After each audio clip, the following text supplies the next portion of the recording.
Europe 1 matin. 8h46, l'heure de retrouver le Club de la Presse avec mes deux invités ce matin, Arnaud Benedetti, politologue et rédacteur en chef de la revue politique et parlementaire. Bonjour Arnaud. Bonjour à vous. Bonjour David Revaud-Dallon, chef du service Lionel. politique au Journal du Dimanche. Alors messieurs, Nicolas Sarkozy a donc été condamné en appel hier à 1 an de prison ferme dans l'affaire des écoutes téléphoniques. L'ancien président va se pourvoir en cassation, ses avocats continuent d'affirmer son innocence.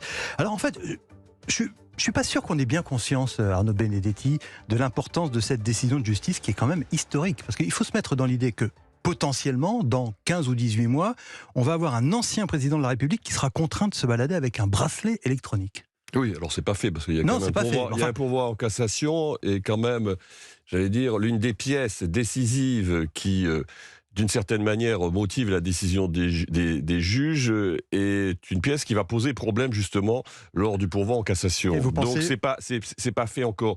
Non, si vous voulez, oui, ce qui est inédit, c'est que c'est la première fois qu'un ancien chef de l'État sous la Ve République est condamné à de la prison ferme. Enfin, oui, ça avait été le cas, puisque un ancien président avait été lui-même condamné, c'était Jacques Chirac, mais c'était de la prison avec sursis. En plus, il n'avait pas fait appel, donc c'était différent. Et puis, il n'avait pas l'agenda judiciaire qui est celui de Nicolas Sarkozy. Ça, c'est une réalité. Oui, alors après, il reste à savoir quel est l'impact que ça a à la fois sur le jeu politique et sur l'opinion publique. Moi, ce qui me frappe quand même, c'est que, bon, il y a eu quelques réactions d'anciens LR hier, notamment M. Marlex, je crois, ou d'anciens proches de Nicolas Sarkozy, mais quand même, tout se passe comme si, malgré tout, la page du sarkozysme était quand même d'une certaine manière tournée à droite et au sein des LR, même s'il continue à peser sur un certain nombre d'orientations politiques des LR, en tout cas sur certaines prises de position. Ça, c'est un premier point. Deuxième point, c'est sur l'opinion publique. Qu'est-ce que ça signifie pour l'opinion publique que finalement un ancien chef de l'État soit condamné aussi lourdement? Ça veut dire quand même que la justice passe, malgré tout, et que le procès qui était fait justement à la classe politique d'échapper à la justice ordinaire aujourd'hui ne tient plus vraiment. Ça, c'est moins compliqué. Ça, c'est une réalité. Après, j'ai envie de dire, oui, ça a un impact, mais quand même assez relatif. David Revaud-Dallon, est-ce qu'il y a comment dirais-je, une notion d'humiliation finalement dans cette décision de justice par rapport à un ancien chef de l'État dont on connaît le conflit qu'il a eu durant son mandat avec le monde judiciaire et les magistrats en particulier. C'est certain que c'est un coup de tonnerre, ça a été dit, première condamnation d'un ancien président à de la prison ferme. Après, est-ce que Nicolas Sarkozy, lui, a toujours considéré qu'il était victime de l'acharnement des juges, et on peut aussi considérer que ceci le lui rende bien. Souvenez-vous, la fameuse déclaration sur les magistrats qui sont des petits pois, etc. Ouais. Bon. Après, sur l'opinion publique, je ne sais pas du tout. Je suis curieux de voir ce que donneront les premiers sondages. Je suis un peu moins d'accord avec vous sur la réaction de la classe politique. C'est-à-dire qu'on avait quand même le sentiment que pendant 10 ans, depuis sa défaite de 2012, Nicolas Sarkozy avait continué à régner symboliquement sur la droite, que la droite lui faisait toujours allégeance, faisait toujours attention à ce qu'elle disait par rapport à lui, et à se situer toujours un petit peu sous son parrainage.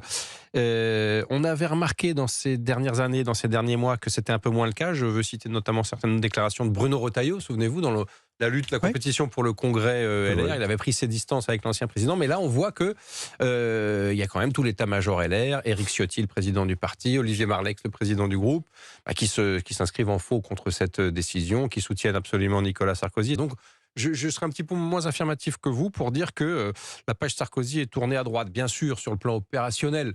Je pense que personne ne considère que Nicolas Sarkozy va revenir dans une primaire ou jouer la présidentielle de 2027. D'autant qu'il est frappé d'une mesure de privation des droits civiques. Ça rajoute, ça rajoute à l'aspect humiliation dont je parlais. Mais en tout cas, les ponts ne sont pas tout à fait rompus. J'en veux pour preuve les déclarations d'Éric Ciotti et d'Olivier Marleix.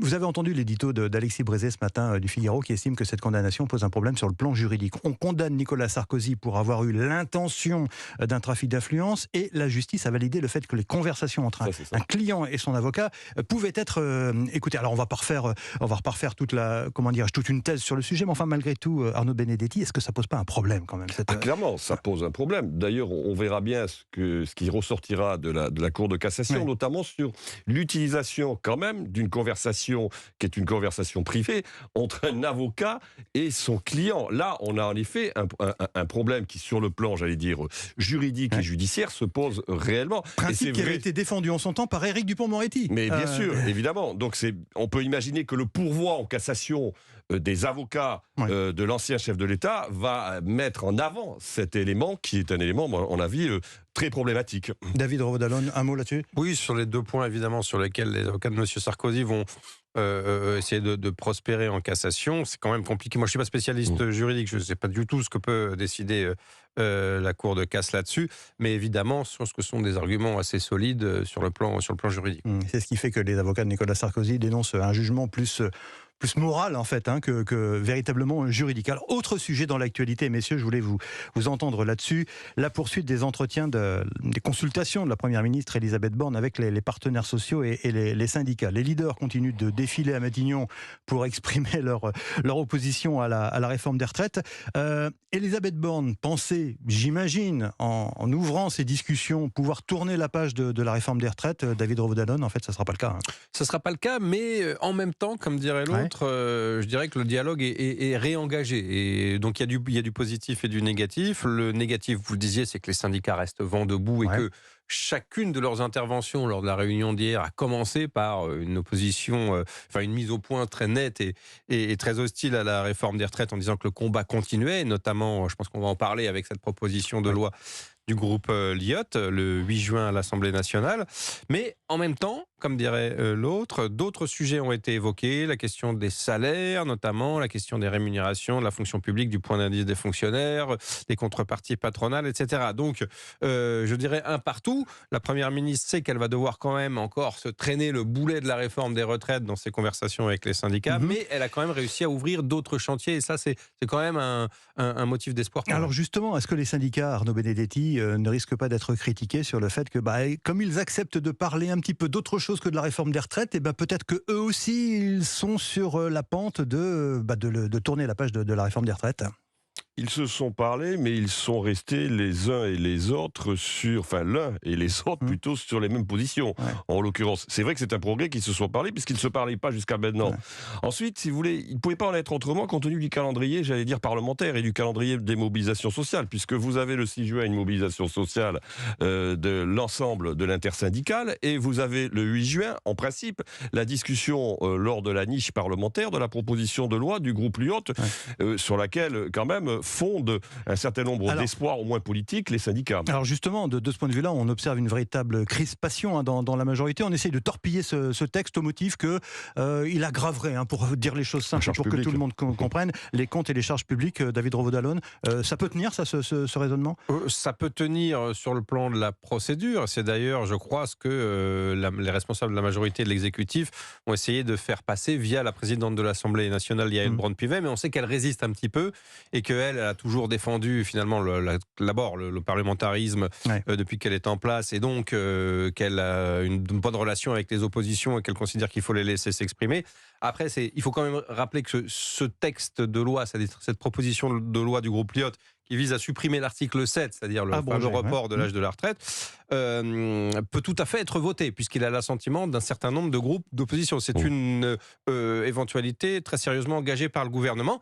Et simplement, cette proposition de loi ne prospérerait pas, puisque le Sénat, à l'inverse, ne la voterait pas. Ça serait en revanche une vraie défaite, une vraie gifle symbolique pour le gouvernement, puisque le seul vote qui aurait lieu sur ce texte, puisqu'il n'y a pas eu lieu pendant les 3 ou 4 mois d'examen de la réforme, le seul texte qui aurait été voté par l'Assemblée nationale, c'est un texte de retocage, je dirais, de l'article 7, donc ça serait assez catastrophique symboliquement, et la politique, c'est aussi la symbolique. Alors justement, Arnaud Benedetti, si ce texte ne prospère pas vraiment, pourquoi autant de fébrilité dans la majorité ? Parce que ça va avoir un impact, évidemment, dans l'opinion publique et un impact politique. Les syndicats se saisissent d'ores et déjà de l'éventualité d'un vote positif de l'Assemblée nationale, qui est tout à fait plausible, en l'occurrence, parce qu'en plus, il suffit d'avoir la majorité simple pour pouvoir faire adopter cette proposition de loi, pour essayer de relancer la machine de la mobilisation.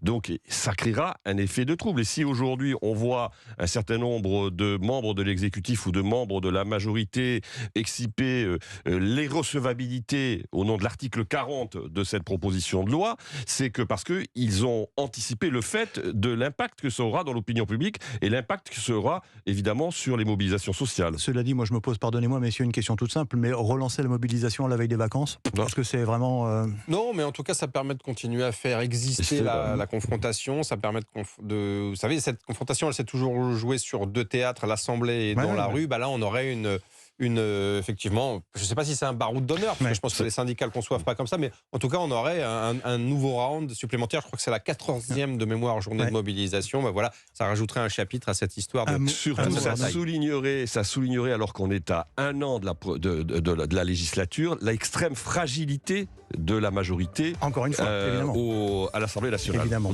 Merci messieurs. Arnaud Benedetti, politologue, rédacteur en chef de la revue politique et parlementaire. David Revaud-Dallon, chef du service politique au JDD.